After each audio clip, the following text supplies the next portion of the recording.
It was in early November of 1997 that a series of very strange sessions lead a child psychologist in Maine to contact the authorities.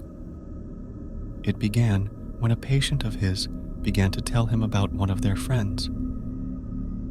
This friend was imaginary as far as both the psychiatrist and the boy's parents were concerned. He called his friends Mr. Smile and would talk about him at great length during some sessions. The boy called him Mr. Smile, both because he would always be smiling and because when he was around, the boy said everything felt happy. He said that there was a feeling of everything being okay. The boy in question was being treated for serious issues to do with anger and depression, but he said that all the anger and the sadness seemed to just disappear when Mr. Smile was around. He said that Mr. Smile wouldn't speak, only stand there at the foot of his bed. He smelled like candy floss, and he made the boy feel calm and safe just by being there. The psychiatrist assumed this imaginary friend was some sort of coping mechanism. The boy must have developed it to deal with the problems at home that had led to his violent temper. He thought nothing much of it until another patient, a girl of about 9 years old, also began talking about her imaginary friend, Mr. Smile. And then a boy of 7, and then a boy of 12, and then a girl of 11. All in all, close to 15 separate patients all began to talk to him about Mr. Smile. The first few he'd put down to coincidence. After all, many children have imaginary friends, and the name and description of Mr. Smile were just generic enough that it didn't concern him too much at first. But as more and more of his patients told him about Mr. Smile, he began to grow concerned. He asked for more details. Every single one of them described him the same way, using the exact same words. Now there was no way that all of these children could be in contact with each other.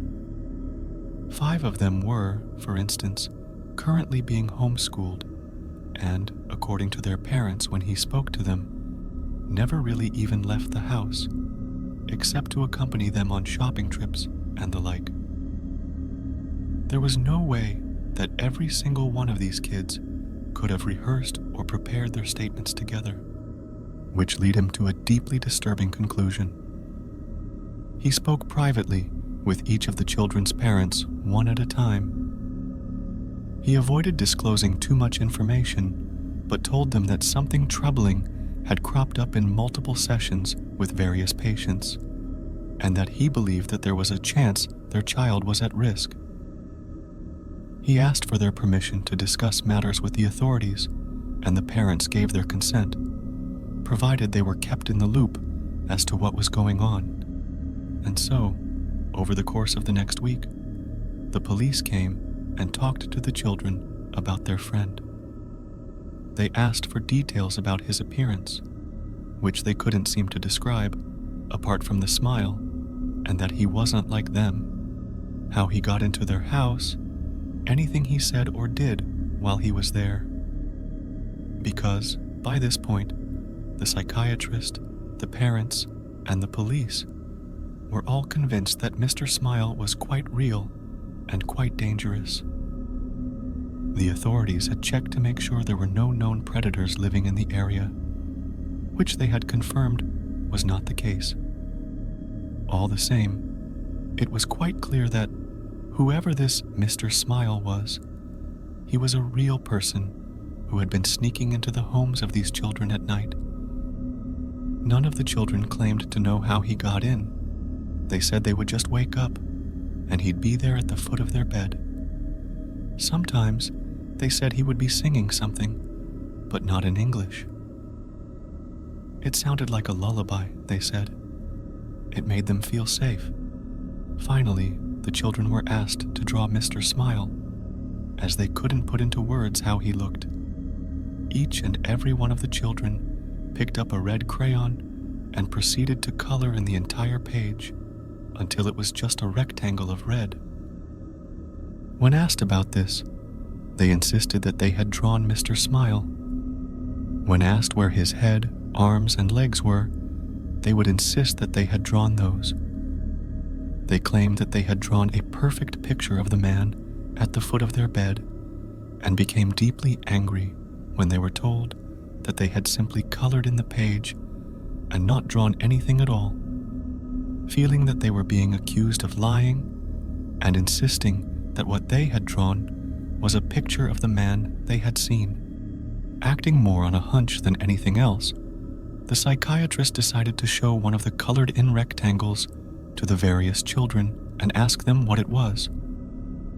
Each and every one of them, with no knowledge of what the picture was supposed to be, or who had drawn it, and with no knowledge that the other children that had been spoken to about this subject even existed, replied that it was a picture of Mr. Smile. Cameras and baby monitors were placed in the children's rooms so that they could be watched. Many of the parents simply stopped sleeping altogether, staying up all night to stare at the screens that displayed where their children slept. At no point did anyone enter or exit the bedrooms. No sounds except for them snoring or occasionally talking in their sleep were heard over the baby monitors. There was no sign of Mr. Smile. After almost 2 weeks of this, many of them began to doubt that Mr. Smile had ever existed. Other psychiatrists since have put the whole thing down to some strange, shared delusion that, while it couldn't be explained yet, did not have any basis in reality. Some suggested that maybe this whole Mr. Smile thing had its basis in a TV show or film that the children had all watched, leading them all to dream up something similar. Then one of the boys went missing. The camera in his room had gone dead at around 2 a.m. His mother had run to check in on him, only to find his room empty. It had literally taken her less than a minute to run to his room. There was no possible way for him to leave or be taken and be out of her sight in the time it took her to leave her bedroom and run towards his. But he was gone. She said there was a smell like cotton candy in the room. The search for the boy turned up nothing. No one had seen anything strange or unusual around the home before or during the disappearance, and no trace of him was ever found. It was less than a week later that one of the girls who had spoken of Mr. Smile vanished as well, then another of the boys. One by one, each of them began to disappear until only 4 remained. The 4 remaining children began to talk about how Mr. Smile and his friends were going to take them away soon. When asked about these friends, they talked about how Mr. Smile lived with the other smiling men in the happy place, and that he would take them there soon. They said that there were lots of people there already, and that in the happy place everything was beautiful.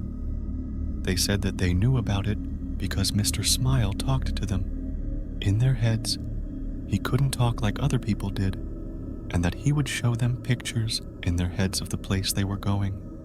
Things began to get increasingly disturbing. After a few weeks, the children began complaining of headaches and nausea.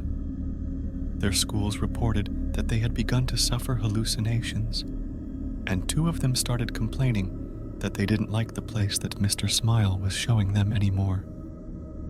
One began screaming for half an hour, acting as if they were having a fit, and crying out for the colors to stop. That the colors were horrible, and that they needed them to go away. One of the children claimed that Mr. Smile was talking to them in their head all the time now, and was telling them things, terrible things, but that they couldn't talk about it, that they mustn't, because then their parents would know about the terrible things too. The psychiatrist asked them to write down what Mr. Smile was saying, promising that he would show it to no one, and managing to gain the trust of one of the boys, enough that he agreed. The contents of the book is known only to him and the authorities, but whenever anyone involved has been asked about it, they just get deathly quiet, always quickly finding an excuse to change the subject. The children stopped sleeping. Footage from the security cameras showed them sitting bolt upright, their eyes unblinking, just staring at the wall without moving or making a sound. Sedatives did nothing. One of the girls began cutting strange circular marks into her skin, while the boys ceased communicating in English altogether. The language they spoke was never identified, and none of the numerous people being asked to listen to them could translate what they were saying. By the start of 1999, all 4 of the children had vanished into thin air. There was no trace of who took them. Searches have turned up nothing to this day, with no indication of where they are or if they're even dead or alive. No suspects have ever been found either. All 4 of them appeared to simply vanish into thin air, much like the others, all of whom also remain missing, their disappearances unexplained.